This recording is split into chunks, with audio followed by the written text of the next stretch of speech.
So the purpose of the webinar today is to discuss our first feasibility call.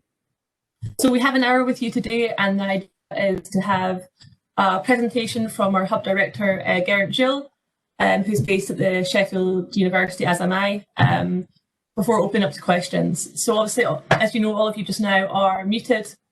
The idea is at the end of the presentation, we'll unmute you and you can start to ask any questions that you would like. If you prefer to ask questions via the chat function, that's also fine. You can just either message me directly or message the group. That would be great.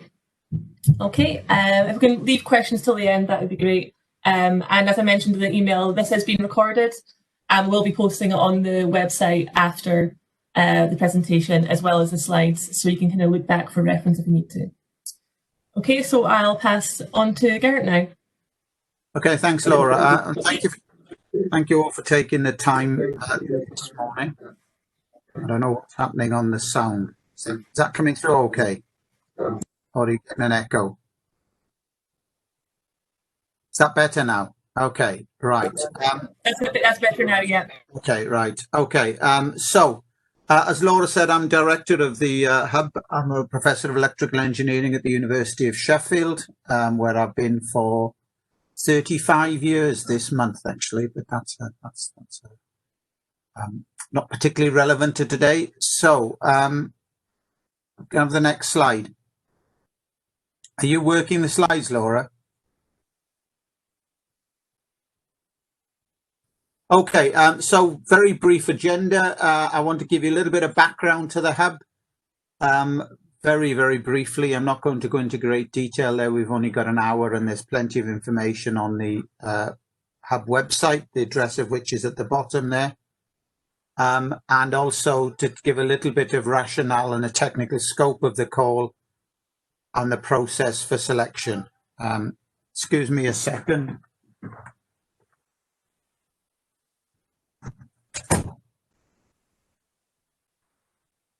I've got some rowdy teenagers in the house who would have been back at school if we were having this time next week, but we'll manage. Okay, and then some rationale and the technical scope of the call, a little bit about the process for selection and what we're looking for in proposals, and then Laura's going to wrap up with something about the formal eligibility and application. Next slide. Okay, so the Hub background, it's one of 10 EPSRC funded hubs in future manufacturing. Some of the other topics where they funded hubs are liquid metal, powder processing, composites, steel production, biotechnology, photonics, compound semiconductors, high precision manufacturing. So these are large strategic investments on the manufacturing program within EPSRC across many, many topics. It's a 7-year program of research. It started last April. We had the launch event in June till 2026, and it has a nominal total funding of £28 million. Now that's a mixture of the core EPSRC, or what I've called core government funding.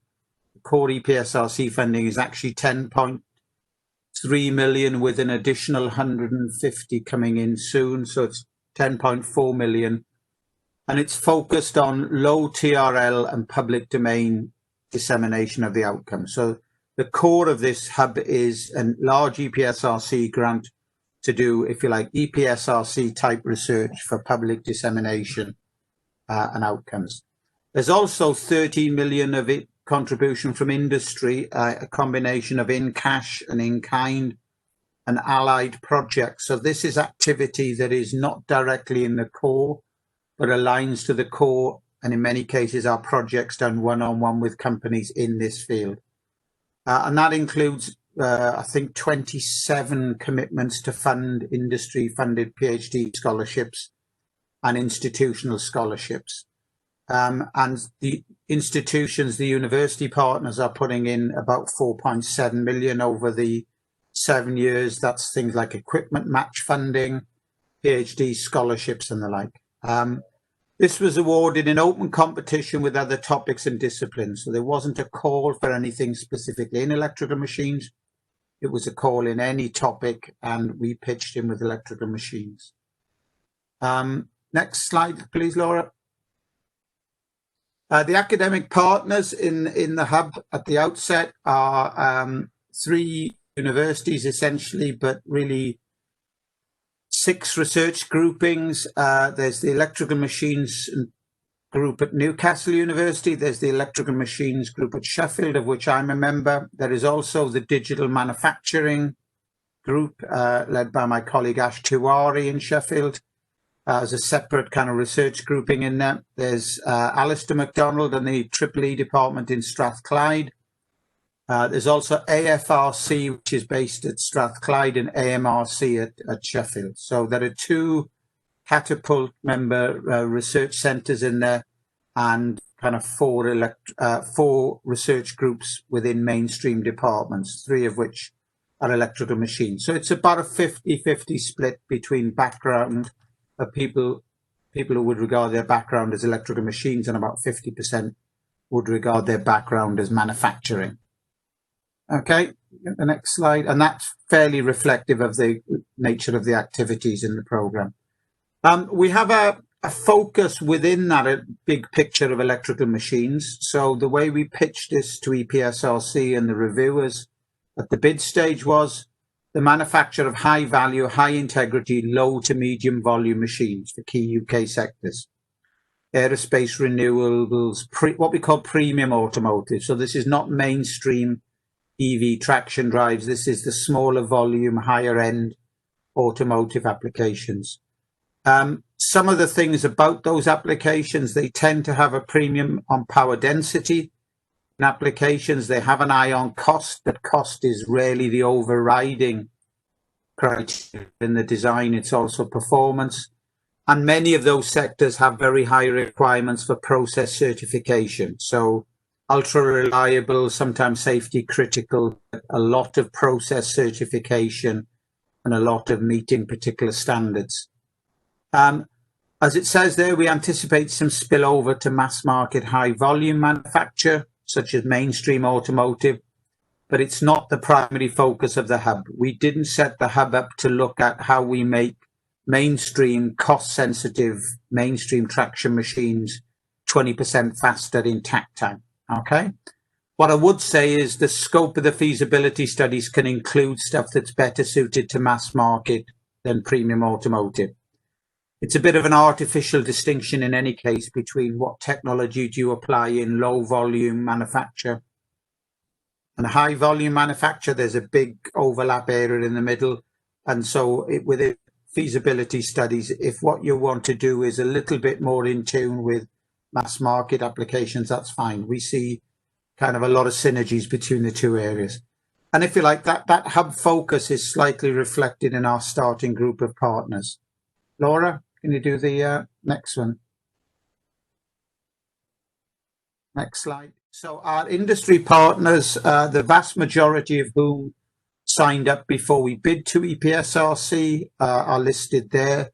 The only one to join since we've started is Carpenter Technology, who are in a soft magnetic materials manufacturer, and we have a number of SMEs about to join through a process in the coming months. So you can see lots of large companies from the aerospace sector, UTC Aerospace Systems, that in fact is now Collins Aerospace. We need to change that branding on that slide. Rolls-Royce, Siemens Gamesa, Airbus. In the automotive, we have people like Protean, McLaren,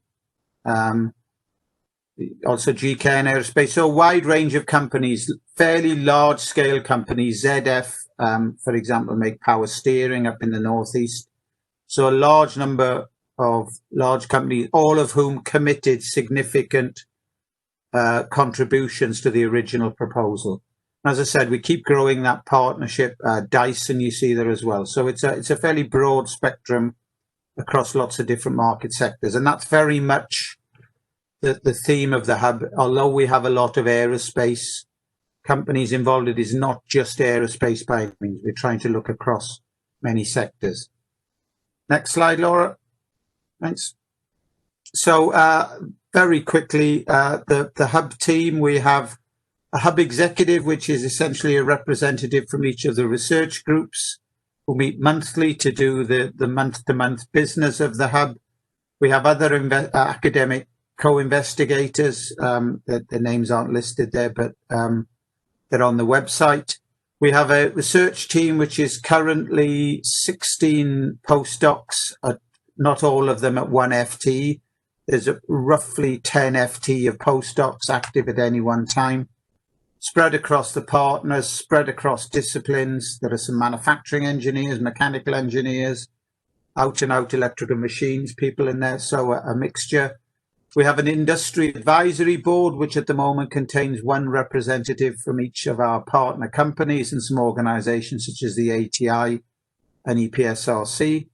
And we have a scientific advisory board, which is a 50-50 mix of electrical machines background. So that's in fact the three down the left-hand side, and the three down the right-hand side are very much rooted in manufacturing research.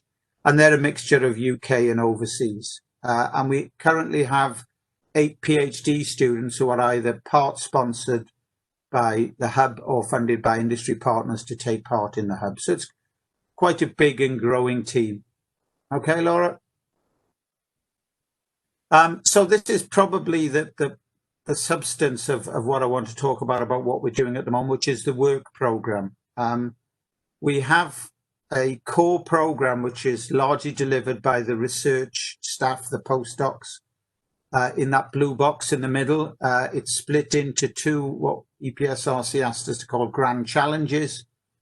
One is manufacturing-led innovation, and the other one is process innovation. So one is around things around designing machines and opportunities for technology in machines is the first one. The second one is about the processes of making some of those technologies, manufacturing those technologies. There's a new work package going into GC2 on sustainable manufacturing of electrical machine components for the circular economy. So it's quite likely the next time you see that graph, that diagram, it'll be slightly changed. So that's the core program that is delivered in large part through the £10.3 million of core EPSRC funding. We have a large and growing cohort of PhD students doing work around different aspects of this, feeding into projects, participating in the meetings, working in some cases one-on-one with industry partners on taking some of the generic findings, making them specific. We have a number of EPSRC projects that are 2 prosperity partnerships with Dyson and Siemens that have got some kind of crossover with this activity, and a number of EPSRC projects at Sheffield, Newcastle and Strathclyde that have some kind of synergy with this.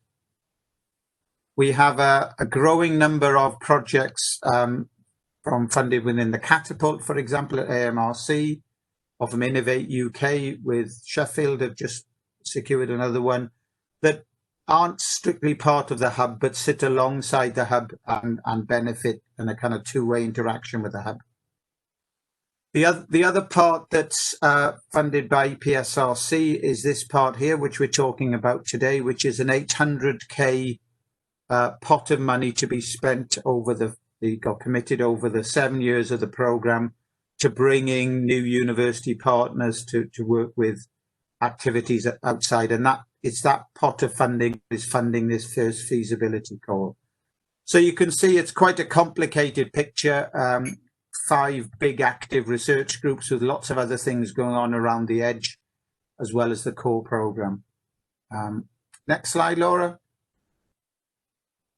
Ongoing research. I've got a series of slides which summarizes what's going on in the work packages. We don't really have the time this morning to do that. I'd urge you to go and have a look at the annual report, which was published about a month ago, and that's got all the activities on a work package by work package basis, indications of what the topics of the PhD students.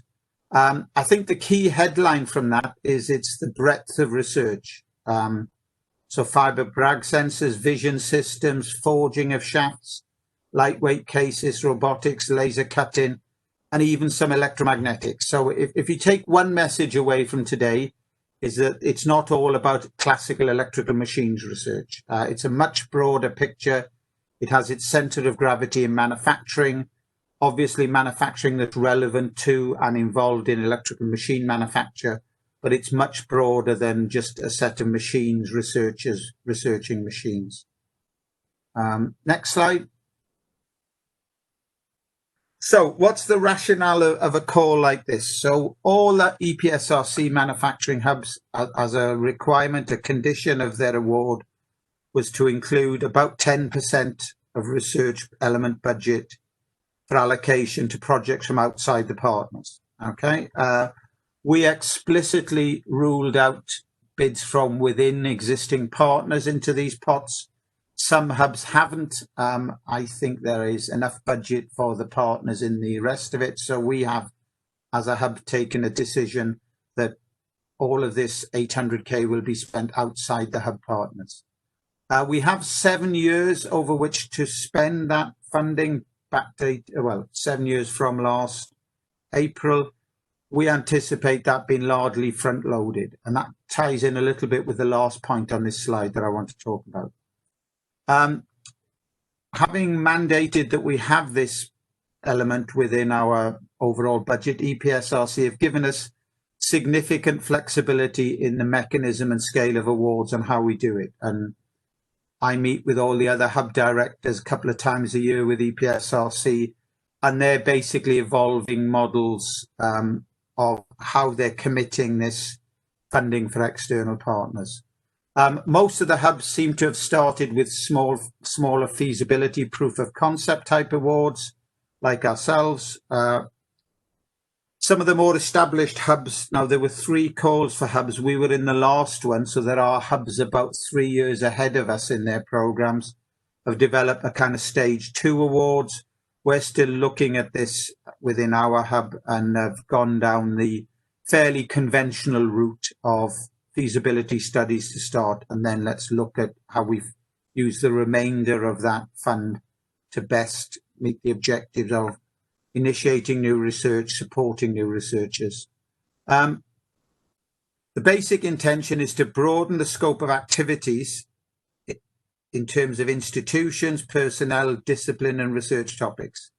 Okay, so in some cases to plug gaps we don't know we have. So this is not about necessarily bringing in people who are doing the same kind of stuff as we're already doing. It's very much trying to look at bringing new people in, new people to electrical machines even. You know, when we set out on this, about half the partners, half the academics involved in this hub had done very little, if anything, in electrical machines. So that's the kind of mix we're looking at. The follow-on support, what happens after we've given individuals £50,000 for their project, I think is to be determined. Some hubs have down selected a proportion of those based on their outcomes for a stage 2 funding. Various other hubs have looked at trying to support those individuals to bid for larger grants outside the hub funds. I think all of the above is under review within the hub. So at the moment we're committing to fund individual projects. I think we would be looking to support those individuals to go and seek further funding, whether that's from within the hub budget or out with the hub budget is still to be resolved. Next slide, Laura, please. So the technical scope, what's in, what's out. So hopefully when you get to the end of this slide, you realise our views are fairly open and you know, indeed, actually, I think there's considerable virtue in being surprised in this kind of thing. So we're not looking to duplicate existing hub activities. So if you have a look in the annual report, if we're already doing something, unless there's a particular twist on it you feel you can offer, we wouldn't be looking to double up our current activities. So if you have a look in the report, if there's something you think you have something that could add significantly, substantially, take a different view on that, then please pitch in for that. We're not necessarily looking for things that fit into the existing hub activity. So there isn't a question there that says, and how will what you do fit exactly with what we're already doing? we are looking for some left field standalone activities that are welcomed and encouraged. Okay, so don't think you have to think of something that obviously dovetails in or blends into what we're doing at the moment. If what you're doing is relevant to electrical machine manufacture and is not something we've thought about or not appear to have activity on it, please pitch in. That's encouraged. I think the technical scope is well beyond mainstream electrical machines research. Okay, so this isn't a call for those already involved in electrical machines research. As it says there, this is by no means precluded. If you are what we might call a mainstream conventional electrical machines researcher, please feel free to pitch in, but that's by no means a requirement. Okay, there's a set of slides. If you look on our website, there are some previous presentations I've given on lightweighting, on general hub introduction for the APC. If you look on those slides, there are some examples of where we feel the biggest opportunities in terms of taking power density in electrical machines forward is not in the electrical or the magnetic bit, it's in the thermal management, lightweighting of structural elements, different manufacturing routes. So this is a much broader piece of work than electrical machines. We're not looking for people with electrical machines track records. If you've not published a paper in electrical machines, that's absolutely fine. Okay, we're looking for new ideas and individuals from other domains. So several of our investigators on the grant had no track record in electrical machines. We don't see why the new people getting involved through feasibility and proof of concept polls will not be in a similar position. You need to recognise that the hub is funded by Manufacturing the Future portfolio in EPSRC. So as you may know, EPSRC is divided into a number of programs and portfolios. We are funded from manufacturing, not from engineering. So the centre of gravity of the hub in terms of its current activities and things it's looking to fund is in manufacturing stroke the physical science and engineering which underpins manufacturing. So you don't have to be a manufacturing engineer. Anything that you think feeds into the manufacture of electrical machines is key. So if I was to give you any advice, if in some doubt, put it in. If it's in serious doubt, email Laura. Okay, so if you're not sure if something fits, if it meets some of the criteria above, please put it in. We are very open-minded about what we want to fund in this call. If you really feel you're struggling to meet some of the points in the above thing, by all means email Laura and we'll give you some feedback on it. But generally, if it looks like it has some relevance to electrical machine manufacture, please put it in. We are broad-minded in that respect. Okay, Laura. And next slide. So the process for selection, this is not running through a mainstream EPSRC call. EPSRC essentially delegate and trust us to run a process internally. We will use our IAB and SAB to assess the proposals. Rest assured, in the same way as you would when you put a bid into EPSRC, we will only use that information for the purposes of evaluating that proposal and it will remain confidential. Okay, so you own the intellectual property that's gone into that proposal, the idea, that will not be compromised by this process. So feel free to think of it in the same way as you would putting it into a mainstream EPSRC activity. This is not, and you have my assurance on this, this is not an opportunity for us to hoover up a load of good ideas for ourselves. This will remain your intellectual property and your ideas. We will expect the IAB and SAB members to declare any conflicts of interest. If you have a conflict of interest with an obvious IAB member, and these slides from this webinar will be available, so you will be able to go back in and look at our SAB and IAB members. That in fact there's a feature on them on our website. If you feel there's any potential conflicts of interest, please flag those up to Laura. That doesn't in any way preclude your proposal from being considered. It just means we can make sure we avoid giving that to an IAB and SAB member for whom you're conflicted for ranking.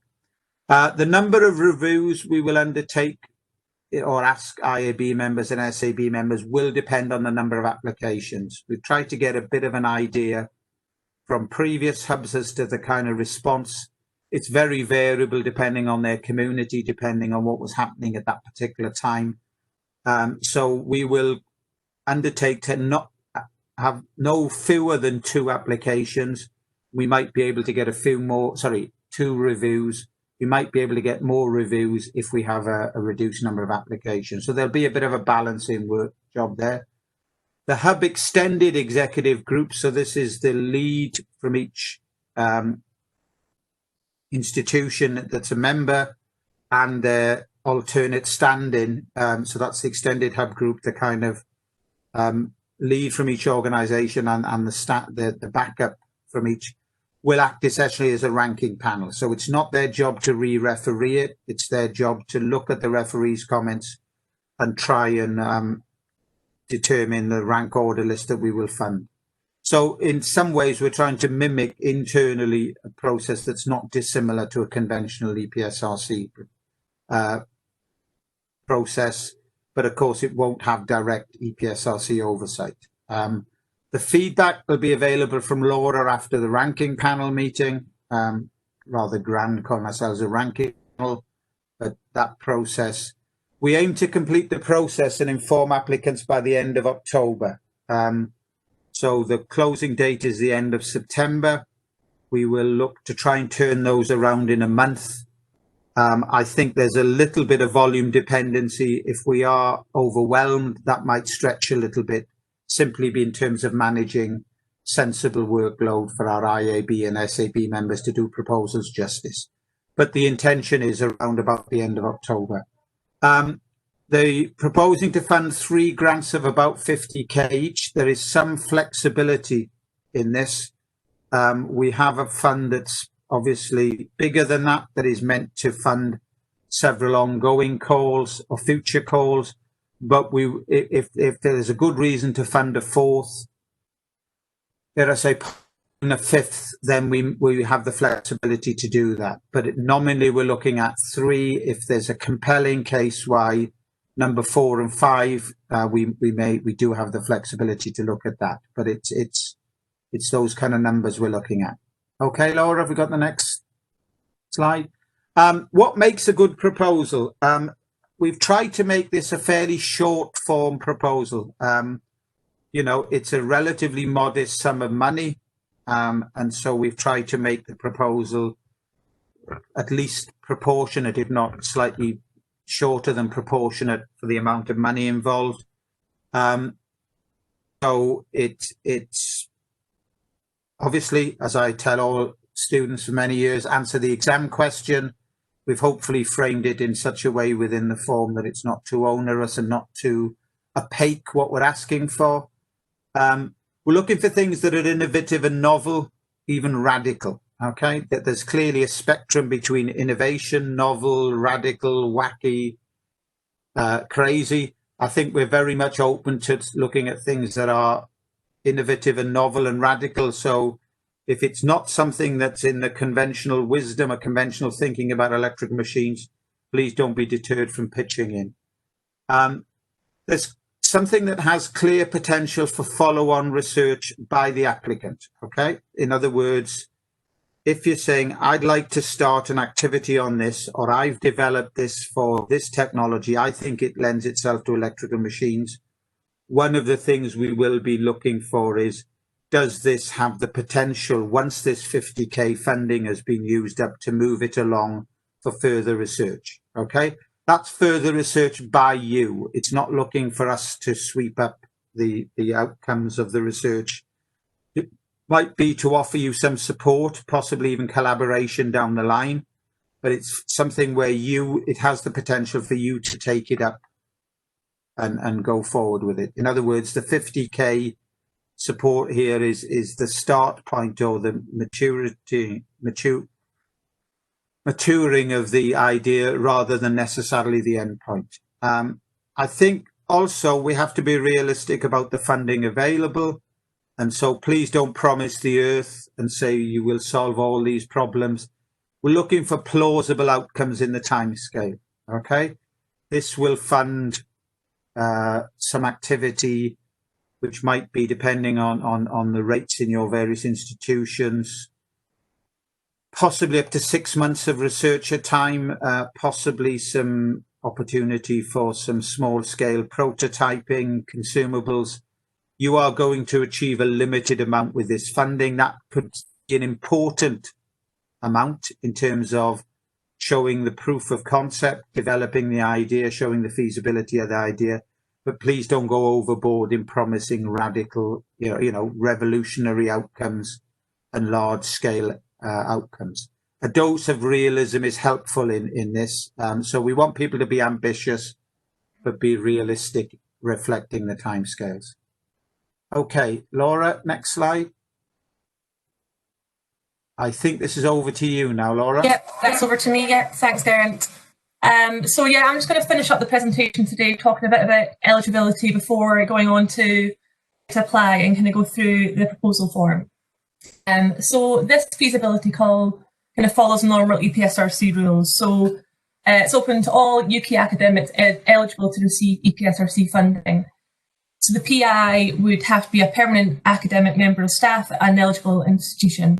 If you are a fixed term employee, provided the terms of your employment kind of extend beyond the duration of the proposed research, that's also fine. As Geraint said, we're looking to fund projects from institutions who aren't currently involved in the Hub, which I think everyone that's signed up to the webinar today, you obviously aren't Hub members, so you'd be eligible to apply. Also, just to note as well, if you are thinking about putting more than one in, you can submit one as a PI and one as a co-investigator, or two as a co-investigator to this call. That would be the limit for that. Okay, moving on to how to apply. So as Geraint mentioned previously, we do not want you to apply via GES. What we'd like you to do is submit it through our email address, so femmhub@sheffield.ac.uk, by 5 PM on the 30th of September. So what I'm looking for is a completed proposal form and a letter of support from the submitting universities. So the key dates, obviously, so the 30th would be the deadline, and we have meetings scheduled in for the week of the 12th of October to review these with, as Geraint said, notification if you've been successful or not, with feedback at the end of October. So just to quickly go through the proposal form, we've obviously all seen this before, and we've tried to keep, as Geraint said, the form as basic as we can. There has been some, so yeah, you can see their project title, principal investigator, co-investigator. It's useful also to add the research office contact. We would like the project to start within 3 months of the award letter being awarded. So having the research office, kind of the person who's kind of helped you put the costings in, is really helpful to kind of get things moving and kind of avoid any hold-ups, really. So the proposed start and end date, so we've suggested that it would typically last between 6 and 12 months, so approximate dates there is great. So the kind of main bulk of the proposed project is here, and this is 200 words. So aims and objectives 200 words. So we've put there that these are suggested limits rather than hard limits. So this is kind of what we'd expect you to roughly cover. If you come away with 210, we're not going to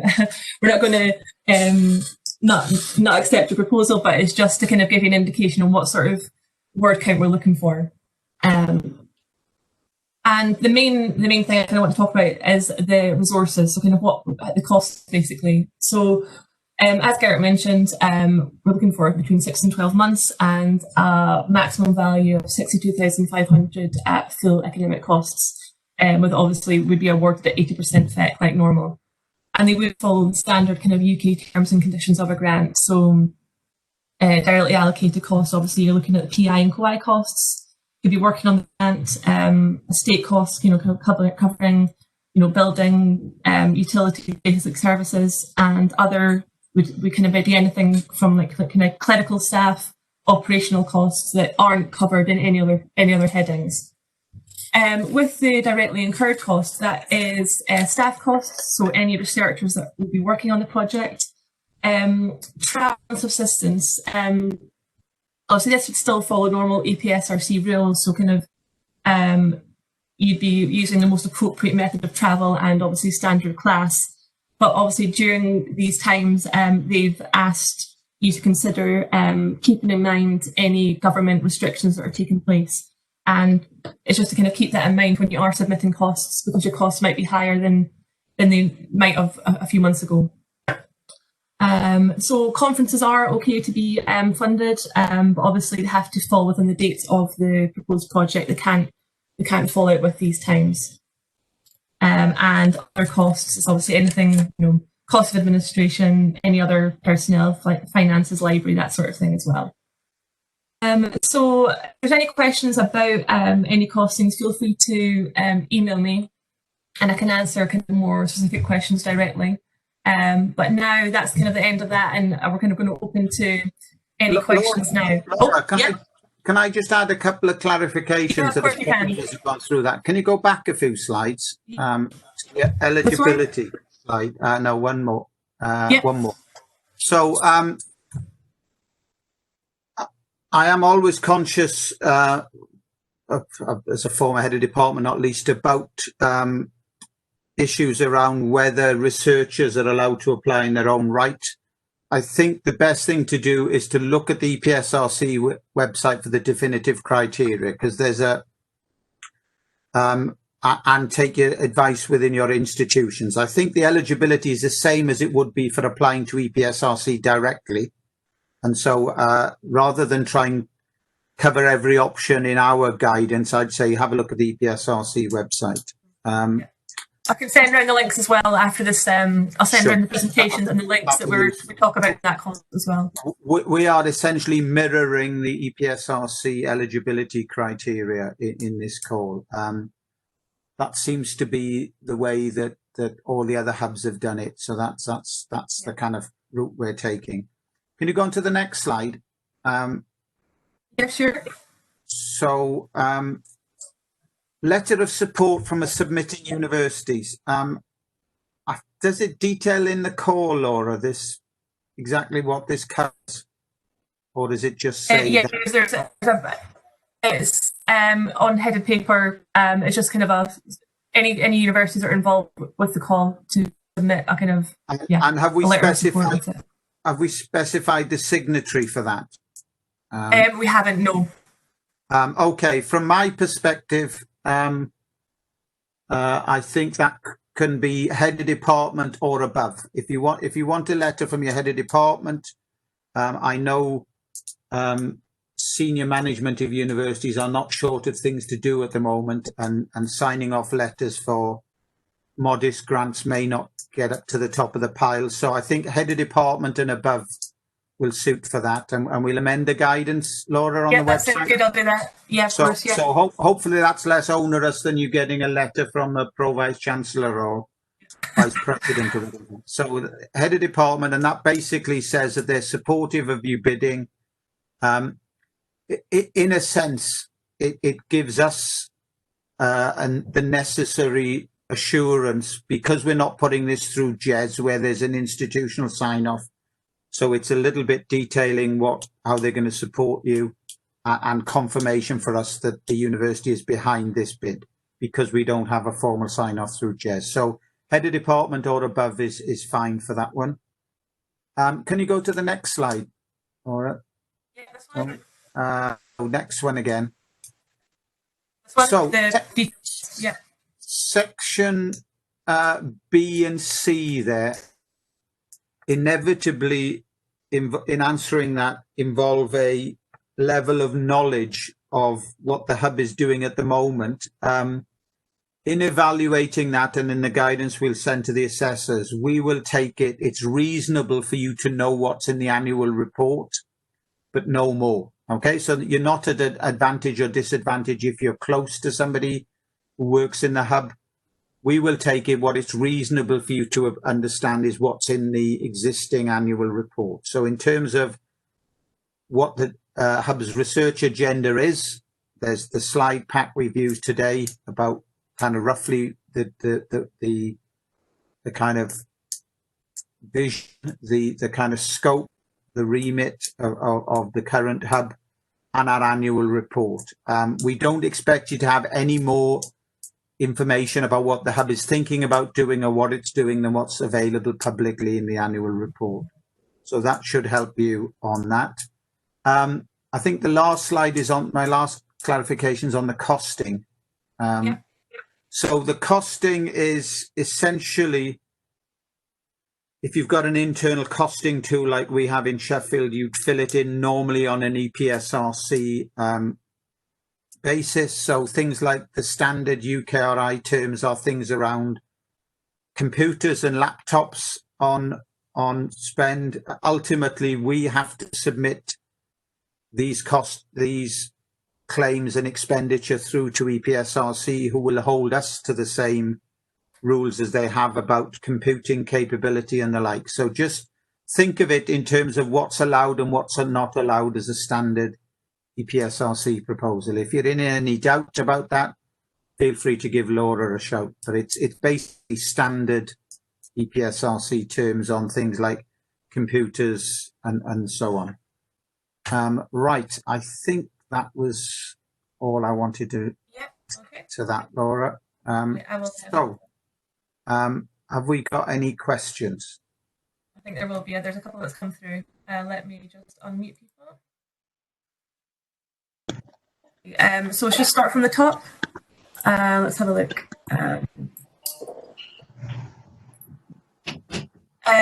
So that being asked, is it possible to apply for above 50k, for example, 70k? Is there how much flexibility is there on cost? I think around about 50k. I think 70 is probably been a bit on the cheeky side, but I think if there's a good case for it, it's not a hard limit, but it's an idea of the kind of scale we're looking at. I thought 70 does sound a bit cheeky, to be honest. Someone's asked. Oh, yeah. Sorry. No, that's fine. Okay. Well, for this award affect EPSRC fund applications, for example, a new investigator award? Will it affect any other? No, it's not. Won't affect new investigator award. I am 99% certain of that. But Laura, can we just double check that? I'll double check that. Yeah, definitely. And let everybody know. But I'm pretty sure it wouldn't do. And neither would it affect your repeated. I don't know what the repeated unsuccessful applicant are, where they give you the yellow card for a period after so many unsuccessful proposals on the trot. So this sits outside the normal EPSRC application process, and so you get a free shot at this if you like. That's. Is the minimum period of the proposed project 6 months, or can it be less? For example, 5 months. I think if you can convince the assessors that what you want to do can be done 6 months now, then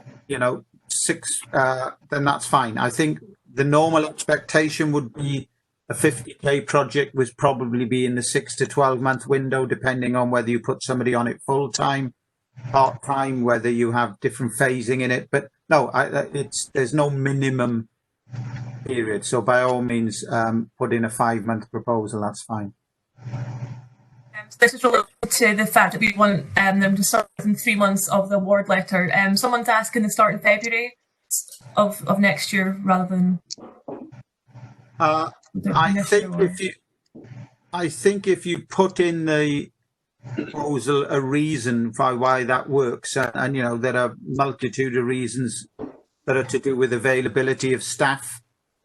I think we would judge it equally, but mindful of the fact that you don't want to start till February. I mean, there may be periods of absence that we need to cover. So no, I think what we try to do with the 3 months is to avoid these things dragging on. So if you already know at this stage that you have a preferred starting date, I think we will be open to that. And perhaps we can clarify that in some guidance as well, Laura. Yeah, I will, definitely. Yeah, It's been asked, can we submit a letter of support from industry as well if they've got industry involvement? yes. I mean, I think we have to be realistic about level of industry commitment. So even if it's an in-kind, this is a good thing kind of thing. We won't be doing the usual EPSRC audit of when it's a commitment above a threshold. So if you think a letter from industry, even if it's fairly bland and modest in its support, is useful, by all means add them in. Yeah. And I think the final question on the chat is submit a joint application with another university. Yes, absolutely. Yeah. Sorry, one more has just come in. Can we include subcontractors? If it will be eligible under normal EPSRC proposal, then yes. It depends what a subcontractor. If it's outside the HE sector, that might be a bit tricky. I think if it's something pretty non-standard like that, then if you get in touch with Laura with what you have in mind, and we could probably run it past EPSRC, because as I said, even though we're running this competition, ultimately all the expenditure has to be in line with EPSRC rules when we ultimately plane it down the line. So if it's something unusual like a subcontractor that's outside the HE sector, then probably get in touch with Laura with what you have in mind, and we'll try and give you a definitive yes or no, and try to give you that as quickly as possible, so that you're able to respond to that as quickly as you can. Avoid any unnecessary work, basically. That's it. That's all the questions in the chat. Does anyone have any questions they'd like to ask?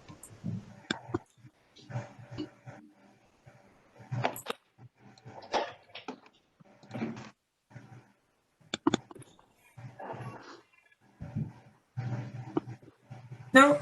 No. Okay. No. Yeah. So I'll just wrap up. So thank you for that. It's always the same with these calls.